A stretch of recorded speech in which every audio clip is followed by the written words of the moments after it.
Bienvenue sur TV Auxois pour ce 44e journal d'infos de votre territoire que je suis très heureuse de vous présenter. Tout de suite, le sommaire. Retour sur Halloween, les aménagements de la forêt. En bref et en images, repas de chasse, la chapelle de Pentier, hommage au général, commémoration du 11 novembre. Mais ouvrons ce journal avec un petit retour en arrière et retrouvons nos petits monstres et leurs magnifiques déguisements d'Halloween.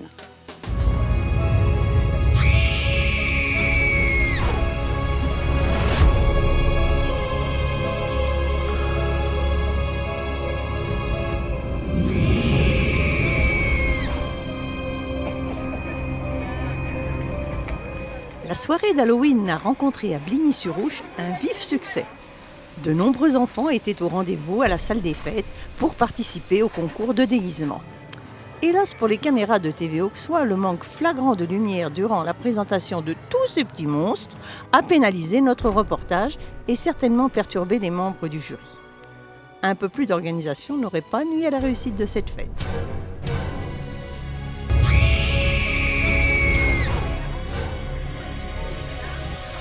En ce jour d'Halloween, à Torray, nous organisons cette fête au village. Nous avons un atelier citrouille organisé par Sandra Moindreau. Ensuite, une tournée dans le village s'il ne pleut pas trop pour récupérer des bonbons. Et puis ensuite, un goûter avec le thème Halloween, les fantômes, les araignées, comme on aime à le faire. Et on a déjà une dizaine de petits-enfants qui sont enchantés de cette petite fête. Voilà.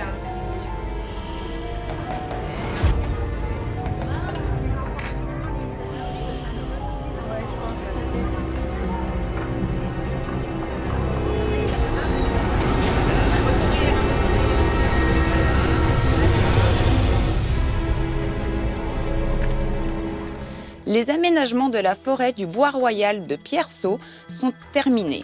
Il ne restait plus qu'à les inaugurer, ce qui fut fait en présence de nombreuses personnalités.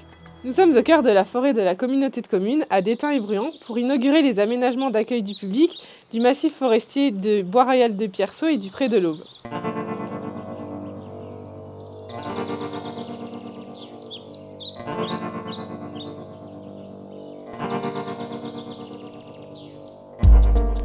Comme nous sommes en Macronie, nous avons longtemps hésité entre une itinérance forestière et une déambulation bucolique.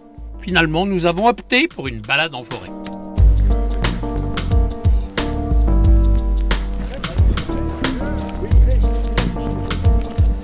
Merci, monsieur le sous-préfet, d'avoir choisi un jour où il n'y a pas de chasse, parce que quelque temps avant les élections municipales et autres, ça aurait pu provoquer, on ne sait jamais, quelques soucis.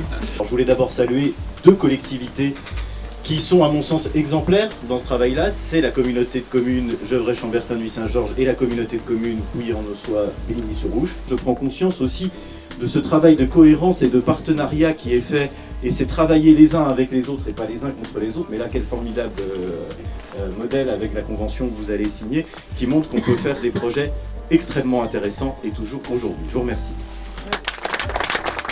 Mais les forêts sont en première ligne du changement climatique, de ce bouleversement profond et inédit.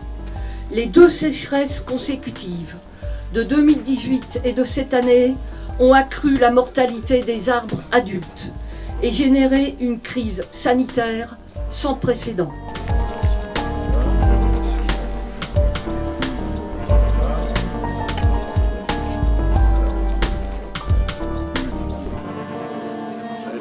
Merci. De façon évidente, le système racinaire, c'est un arbre.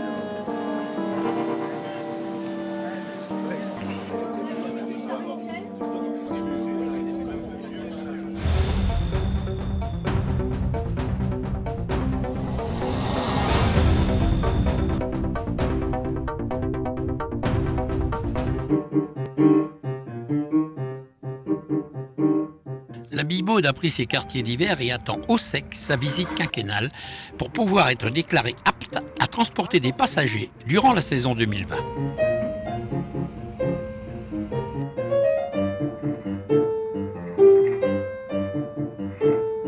Elle restera en cale sèche jusqu'au mois de mars, où elle sera remise à l'eau aux frais de la communauté de communes, car sa sortie a été prise en charge par l'Office du tourisme des sources de l'Ouche à l'Auxois, au vu des bons résultats de la saison 2019.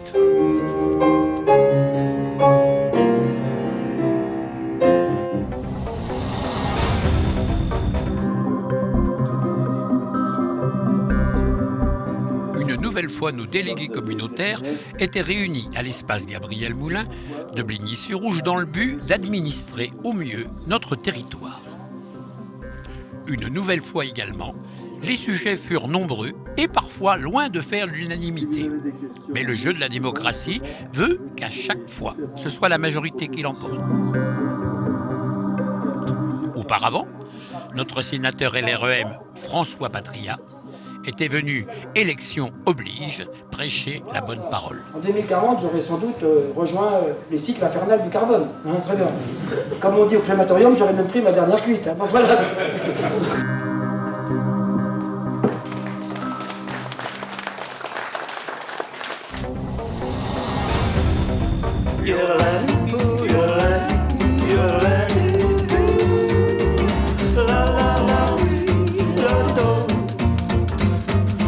Les commerçants du centre-ville de Pouilly-en-Auxois ont fait contre mauvaise fortune bon cœur et ont profité de la fermeture de leur rue à la circulation pour organiser une manifestation, ma foi, fort sympathique.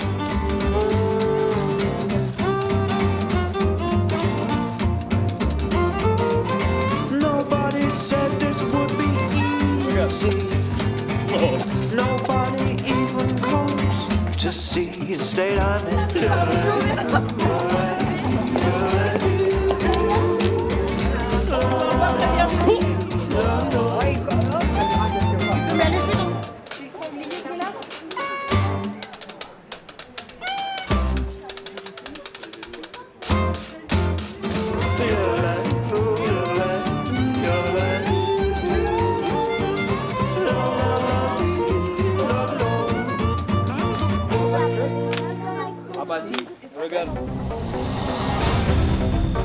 Comment fonctionne un gestionnaire de mots de passe?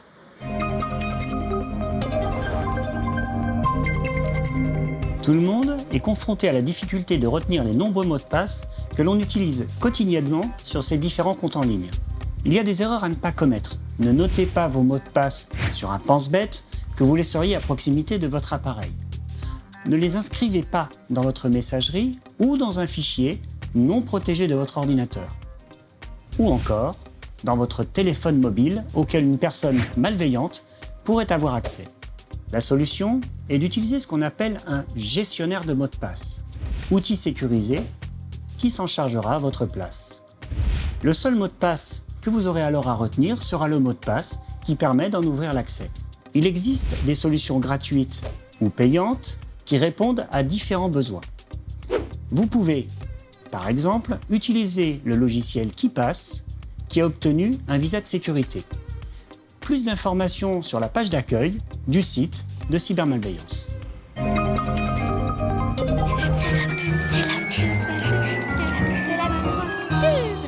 Dessine-moi un mouton.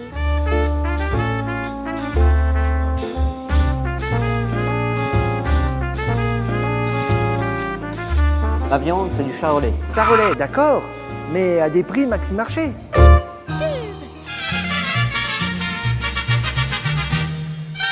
La chocolaterie culturelle Maya de Bligny-sur-Rouge nous régale de ses délices maison. Viva Mexico!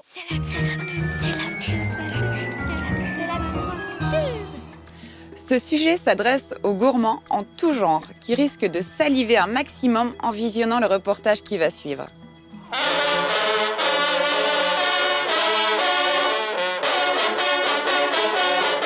Les deux fleurons de la gastronomie de notre territoire, le château de Sainte-Sabine et l'abbaye de la Bussière, ont fêté dignement la Saint-Hubert au cours d'un repas où le gibier fut roi. Cela a commencé samedi soir 2 novembre, au son du rallye trompe de Louche au château de Sainte-Sabine.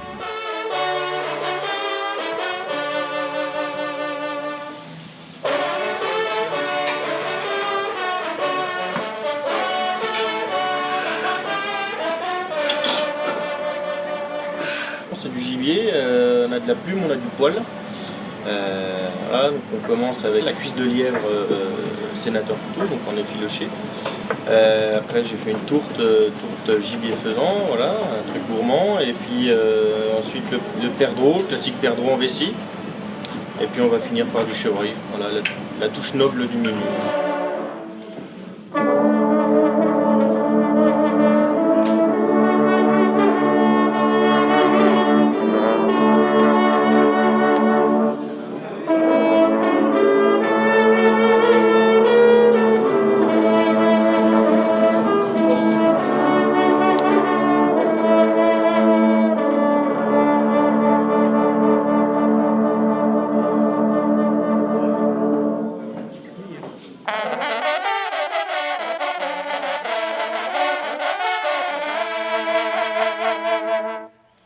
Cette célébration de la Saint-Hubert se poursuivit le dimanche 3 novembre à l'abbaye de la Bussière, au son des sonneurs du Val d'Auxois.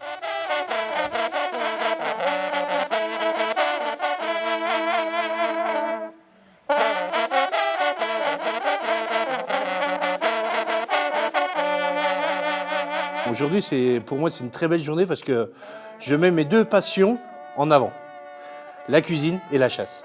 Le menu, rendez-vous à la cabane de chasse. On va commencer par un jambon de sanglier, une rillette de garenne, sur une terrine de gibier, une omelette au sang avec du sang, des cèpes frais du Morvan et une compotée d'oignons rouges en apéro. La première entrée, je suis parti sur l'oreiller de la Belle Aurore. Donc c'est un plat vraiment traditionnel, classique de l'ancien temps. On va sortir aussi un civet de chevreuil, un effiloché de lièvre, de la biche, un petit parmentier de mou. C'est fait avec le poumon, le cœur, le foie, du gibier en parmentier. Et on partira après sur un buffet de dessert qui sera servi devant les clients. En espérant que tout ceci ne vous aura pas donné trop faim.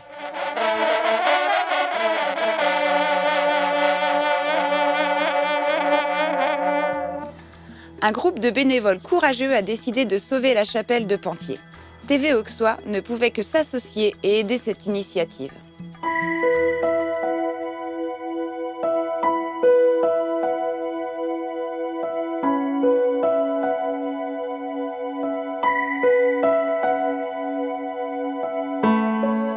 Il faut travailler avec la Fondation du patrimoine. Ça, on l'a fait, on a signé une convention. La région, elle, pour vous dire, quand vous donnez 100 € à la Fondation du patrimoine, la région donne 100 €. Autour de Jocelyn Chapoteau, Marc Bandelier, Philippe et Yves Houdin, les habitants du hameau de Pentier se sont réunis au lavoir pour statuer sur le devenir de leur petite chapelle. Je pense qu'au niveau du conseil, voilà, il va falloir prouver que l'association est dynamique, qu'elle fait des choses, qu'elle récolte de l'argent pour convaincre le conseil de démarrer par cette opération-là. Il fut décidé ce soir-là qu'un appel aux dons serait lancé sur l'ensemble de notre territoire, et voire plus. Nous venons de terminer cette assemblée générale de l'association des amis pour la sauvegarde de la chapelle de Pentier. Cette petite chapelle est le symbole du village français. Voilà, alors simplement pour dire et pour conclure que ça montre l'intérêt que nous avons tous pour nos petits villages et qu'on a su qu'il y avait des dons tout à fait gigantesques pour Notre-Dame de Paris. Mais on pense qu'ici, il y aura des dons beaucoup plus modestes. On vous en remercie d'avance.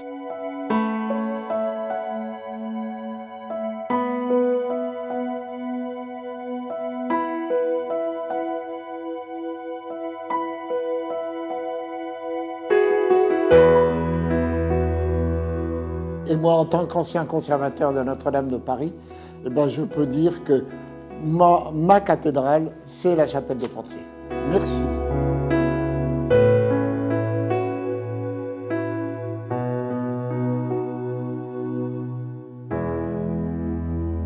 Vous donnez 100 € à la Fondation du patrimoine, la région donne 100 €. Nous célébrons actuellement le 49e anniversaire de la disparition du général de Gaulle. Gérard, notre réalisateur, qui ne cache pas son admiration pour ce grand homme, avait écrit il y a quelques années un sketch pour l'imitateur fétiche du général Henri Tizot. C'était en 2011 et en alexandrin, excusez du peu. Voilà déjà beau temps que je m'en suis allé prendre de la hauteur. en quittant l'Élysée. Mais je suis toujours là, car même au paradis, mon ombre plane encore au-dessus des partis.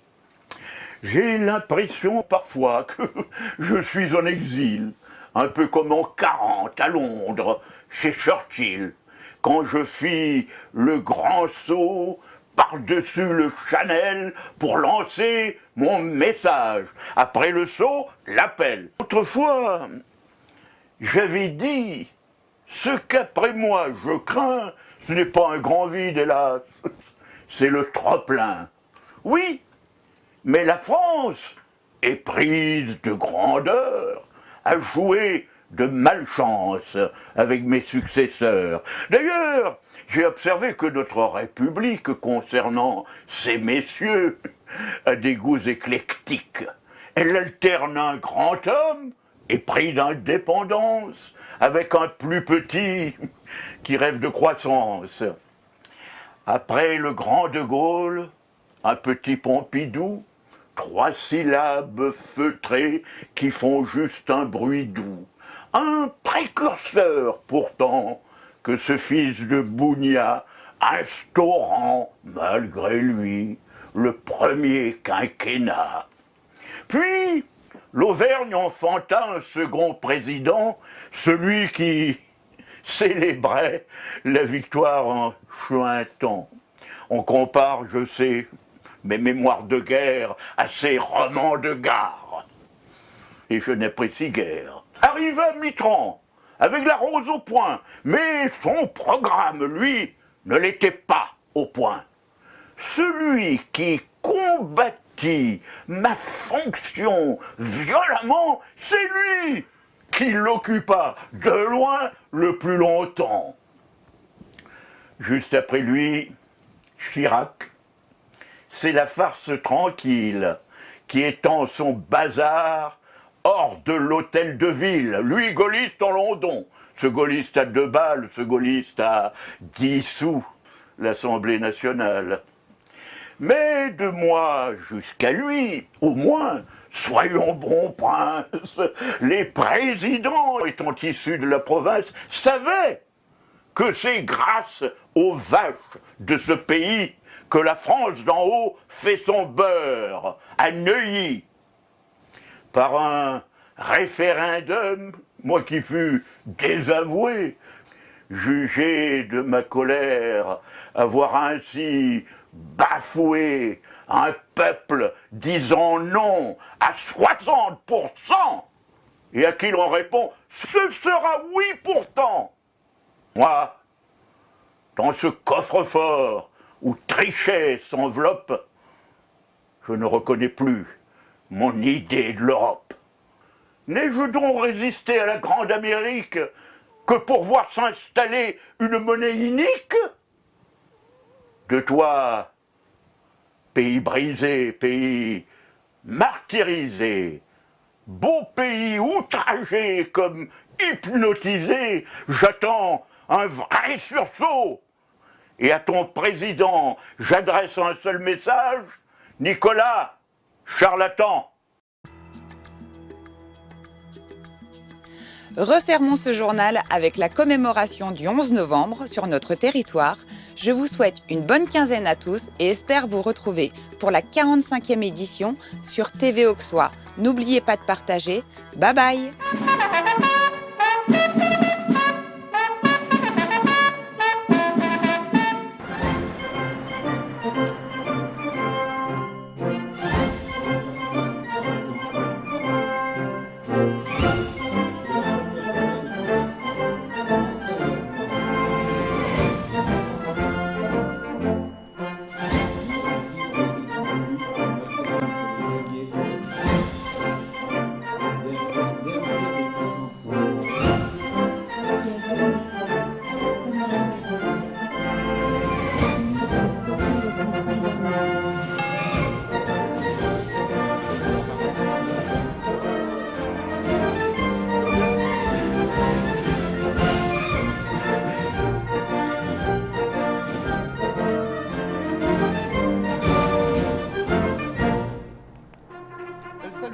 nation alliée nous partageons.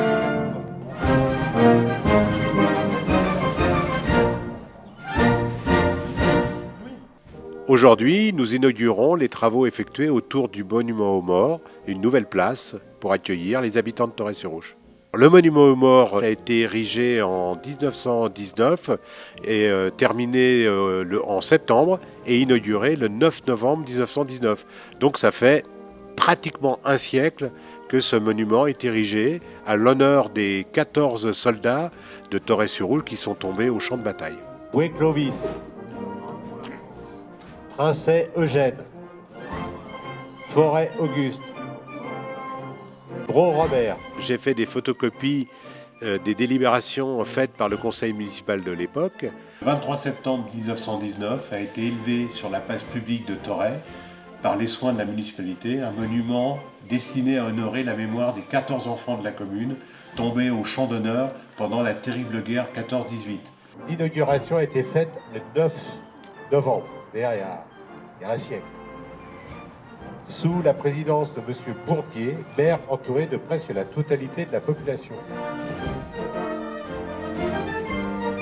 La population de l'époque, c'était quoi? C'était environ 450 habitants. Au cours de la cérémonie, les enfants des écoles, sous la direction de leur maître, firent entendre des chants patriotiques.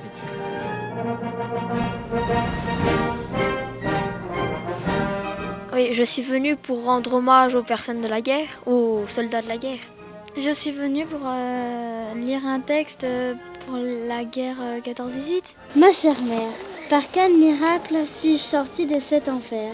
Je me demande encore bien des fois s'il est vrai que je suis encore vivant. Et à chaque minute, pendant ces 8 longs jours, j'ai cru ma dernière heure arriver. Je termine pour aujourd'hui en vous embrassant de grand cœur. Auxence. C'était il y a un siècle, un an après la fin des combats de la Grande Guerre, le 11 novembre 1919, fut le premier de la paix retrouvée. Désormais, le silence domine là où l'orage d'acier a tonné avec fureur. C'était il y a 100 ans, une nouvelle page s'ouvrait, celle du souvenir, de la mémoire et de l'hommage. Depuis, inlassablement, les Français sont fidèles à cet anniversaire. En ce jour, dans les nécropoles, devant les monuments aux morts, sur les places de nos villes et nos villages, toutes les générations, unies et solidaires, se rassemblent et se recueillent. La nation se souvient de ceux qui se sont battus pour elle entre 14 et 18.